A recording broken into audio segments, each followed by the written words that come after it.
So not only do you have to have the talent, you got to have the minds as well. So, you know, I knew that my talent level here in Cleveland couldn't succeed getting past the Boston, getting past, you know, the San Antonios of the league and whatever the case may be. So I played with D-Wade. I played with Bosh.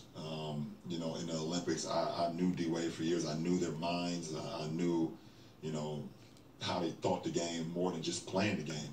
Obviously, we all knew their talent, but I knew their minds as well. So, you know, I linked up with them. We went to Miami, got some other great minds, and Mike Miller, and, you know, UD was a great mind, but also a competitor and guys that were talent. So, you know, you build that talent. So that's what you want to try to do. And then you come here and, you know, I knew Kyrie having the talent. I wanted to try to build his mind up, to try to fast track his mind, because I feel like in order to win, you got to have talent, but you got to be very cerebral too. I mean, I mean, there's so many. Listen, we're all NBA players. Everybody know how to put the ball in the hoop, but who can think throughout the course of the game? And you know, this is so challenging for me to sit up here and say, because of people who really don't know the game, don't really know what I'm talking about. They just think that you just go out and like, oh, LeBron, you're bigger and faster and stronger than everybody. You should drive every single time, and you should dunk every single play. You should never get tired, never.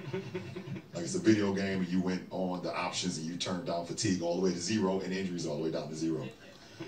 We don't all play games.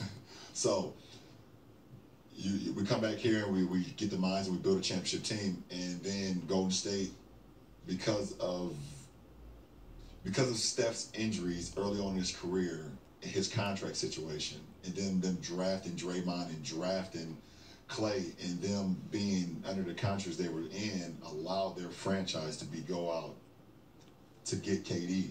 And so they win a championship, and then we play them, and we come back from 3-1, and we beat them.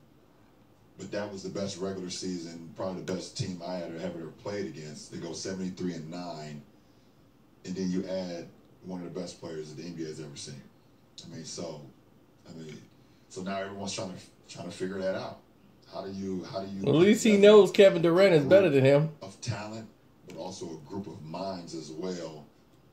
Kevin Durant whooped you that bad. Now you done became his itch. With Golden State, to be able to compete for a championship. So that's what GMs and presidents and certain players. It's not every player. Every player does not want to. Sad to say, but every player don't want to compete for a championship and be in a position where every possession is pressure. You got to follow up. It looks like. Listen, at the end of the day, I'm living in the moment now. I went back for your question.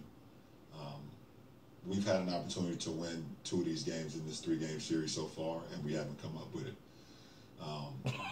Obviously, we won these games, but we didn't win them. Perspective. If you look at Golden State, from their top 5 best players to our top 5 players, you would say that they're stacked better than us. I mean, let's just speak truth.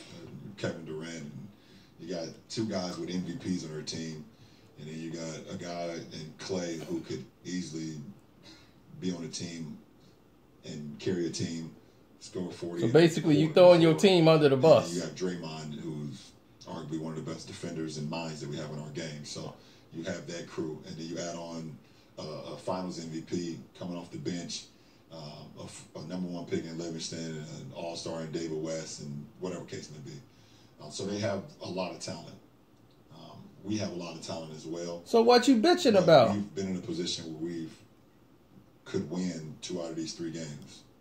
So why haven't you?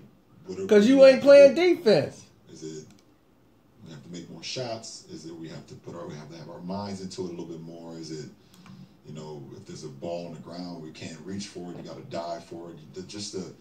When you're playing, like I stated last night, or like 12 hours ago, was it 12 hours ago? Like the room for error versus a team like this is slim to none. And I think I said last night, it's like playing the Patriots, it's like playing San Antonio. The room for error is slim to none. And when you make mistakes, they make you pay, because they're already more talented than you are. But they also have the minds behind it too, and they also have the championship DNA. So